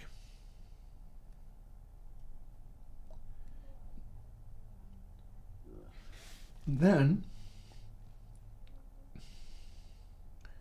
we should not be dividing it by as much.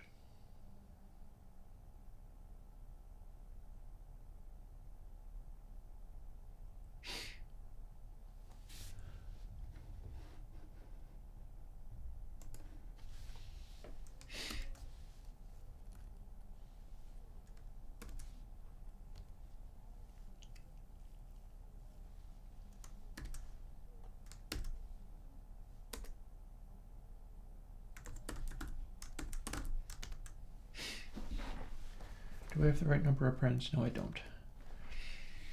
So what we're doing there is we're doing the same thing, but instead now we can scale it down to where input sample can be less going in there.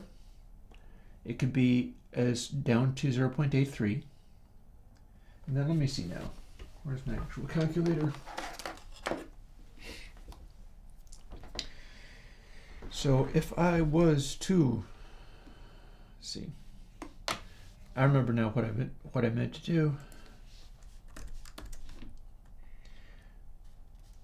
That's why I had the extra paren, is there was something else I meant to do.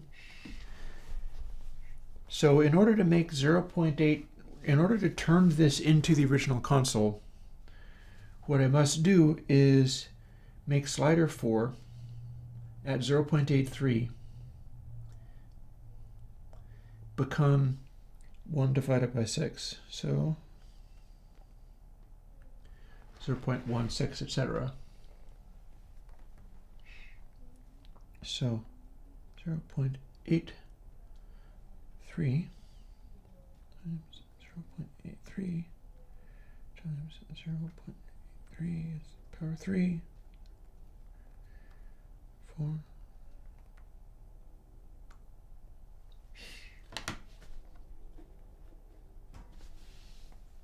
Going to be at least power of 6. So this is going to drag us in the direction of where it's supposed to be, except for I can't let it go to 0 or everything will crash. But that's fine.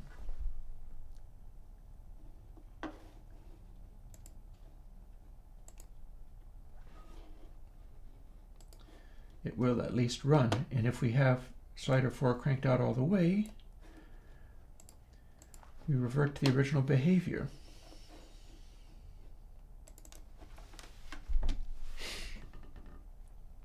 Back to this. This is only going to crash on me if I have it as a block, so we're not going to have it as a block. Back to our effect stacks. Back to opening test console, and back to playing the sound.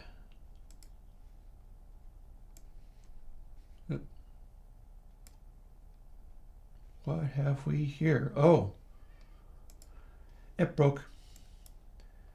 I had just said half-worth couldn't possibly be 0, and it was, so I had to divide by 0. Let's see if this even runs now. Nope, it does. It got back. It got better. So here's our real sine approximation. Here's our console style. And if we start scooching it over this way,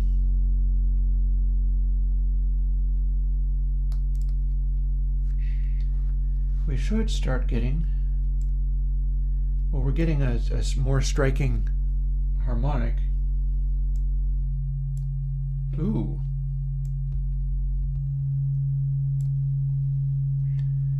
Is that even?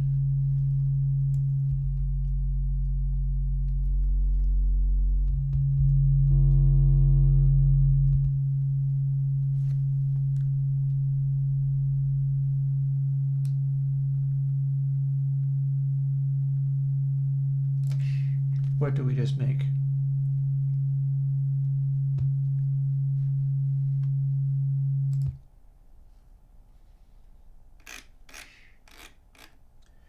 We just like doubled our frequency or something. Well, that was weird.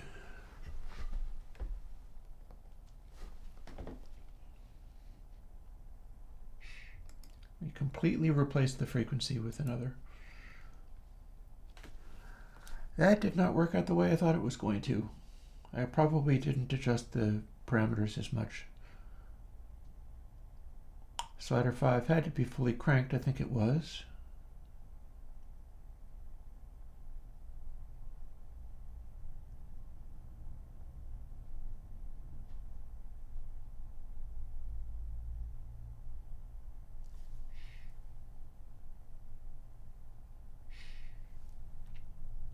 It's interesting anyway, so let's see now.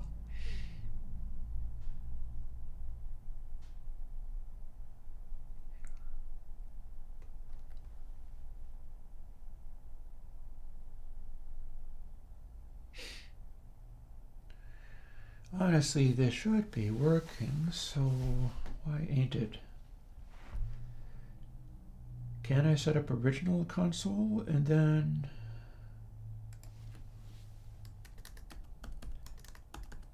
have that on like slider 3 to refer to? Yes, I can.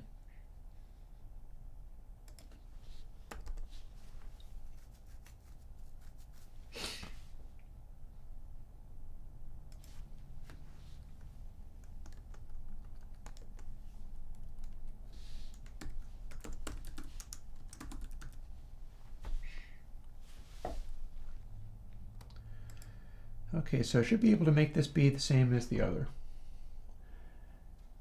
Good night, Mel.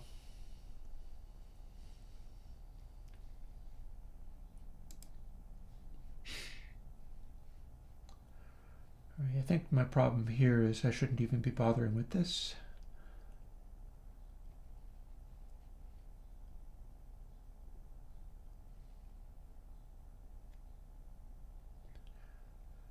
Three is the real console. Four is 4 and 5.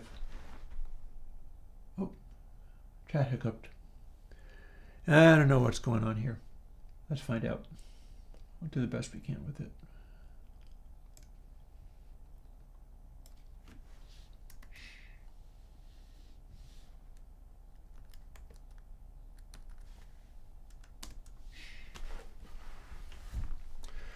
Alright, so 5 and 3 and 4 needs to be 0.83 for it to match. In theory, it'll match.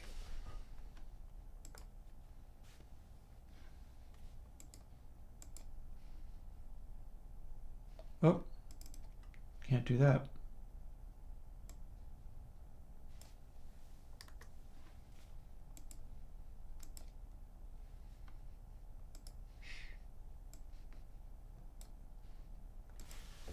Back in here we go. Back to our long sine.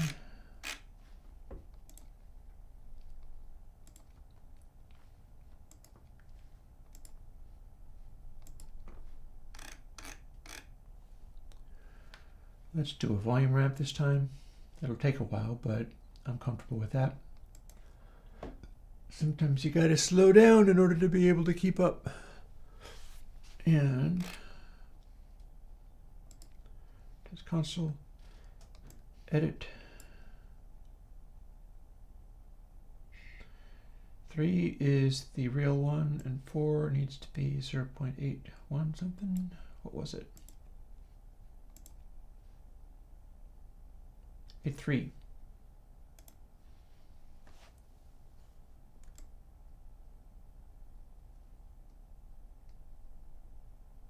Oop, cut there. Hell, let's see.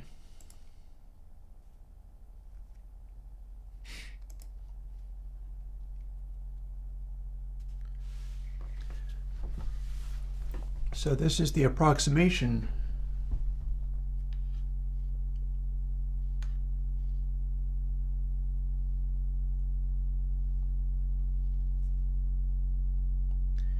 What's also going to be interesting is figuring out whether I can derive arc sine the same way.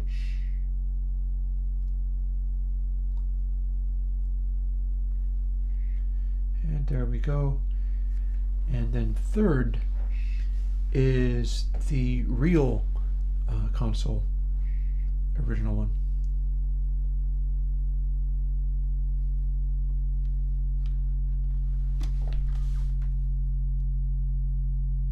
It's a pretty strong.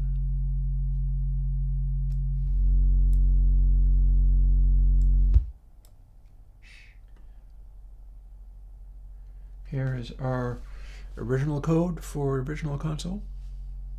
And I believe dry wet we still have literally a sine.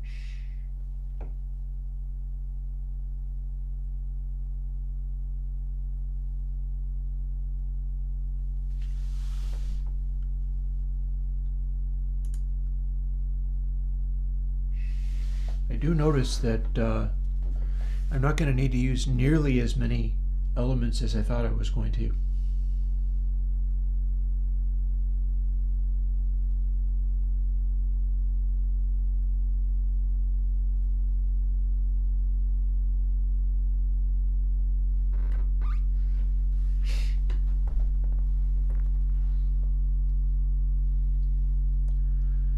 Okay, so that gets up to a little bit over minus 24.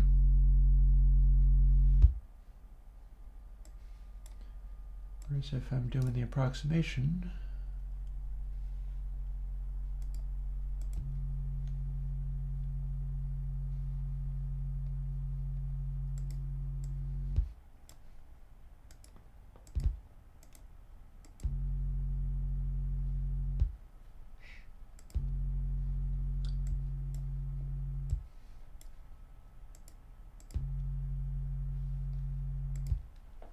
What do we got here?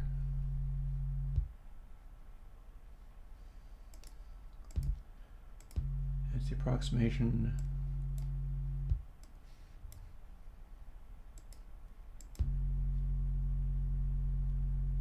They're not quite the same, are they? They're not quite the same.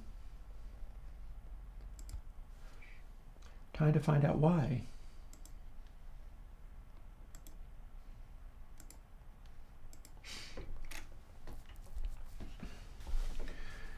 Because it's supposed to be the same.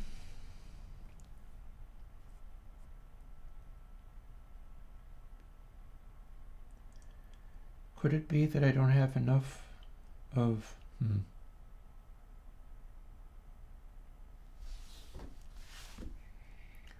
This gives one curious to think, am I doing only a power of 2 here?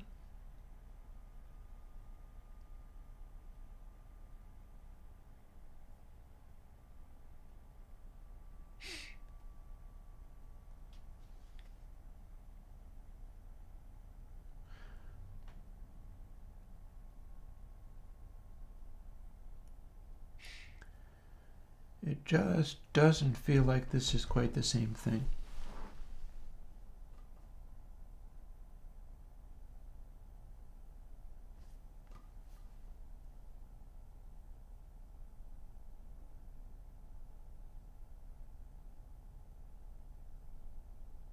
Oh, I know what's happening.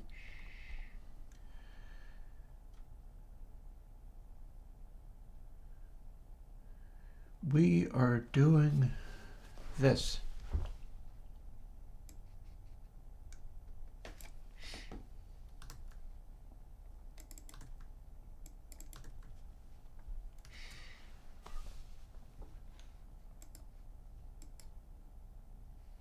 Now it's the same.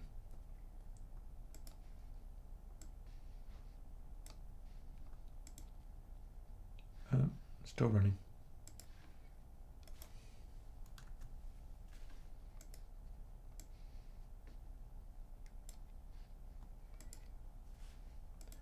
But that's definitely where I slipped up.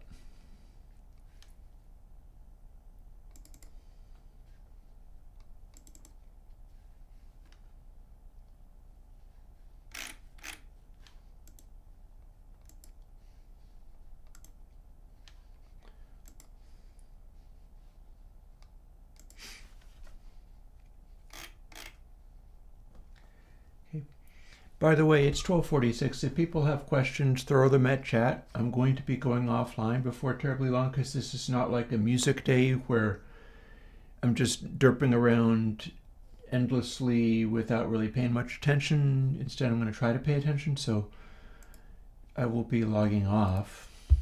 Oh, hang on. 4th is not supposed to be 0. Ooh, listen to how loud you are.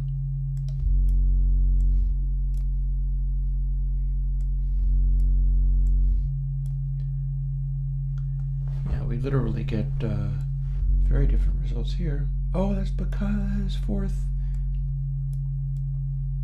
has to be less.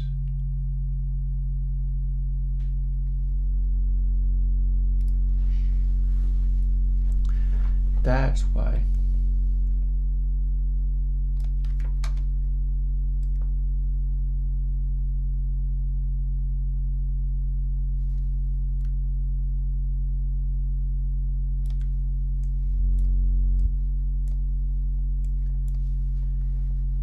There's one.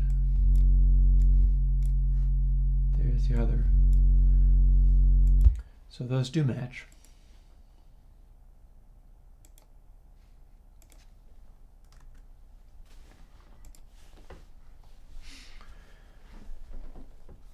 Alrighty.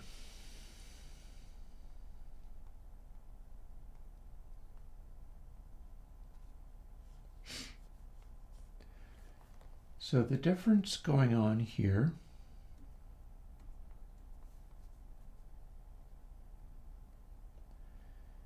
is that rather than, like, slider 1 is the approximation, right?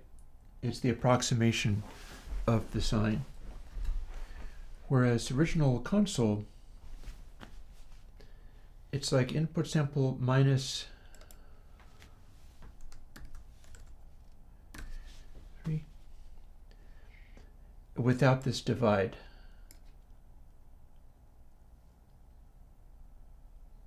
So that's kind of how that works.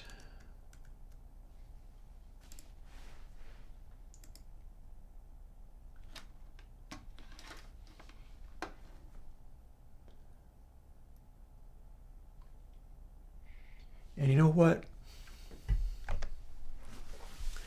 On the back of that, I think I'm going to call it a workday. I'm probably going to continue tinkering with this, but at a much slower pace, I think, because there's clearly stuff that I can explore here. There's ways that I can make this do stuff, and I'm very interested in finding out how the ArcSine stuff lines up.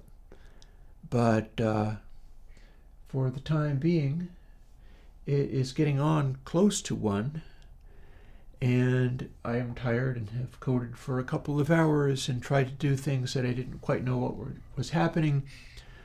There may be primitive, dumb, simple things, but that's fine. Because it's okay if they're primitive, dumb, and simple things if they haven't occurred to somebody else, or if I'm able to apply them in a distinct way. And that's always how this works. So yeah, the original console algorithm was a failed sine approximation or something. And there are, in fact, ways to do sine approximations where I'll be able to dial in more or less of the kinds of behaviors that I want. It's just a matter of kind of figuring out how that stuff applies. And on that note, I'll talk to you later. Bye-bye.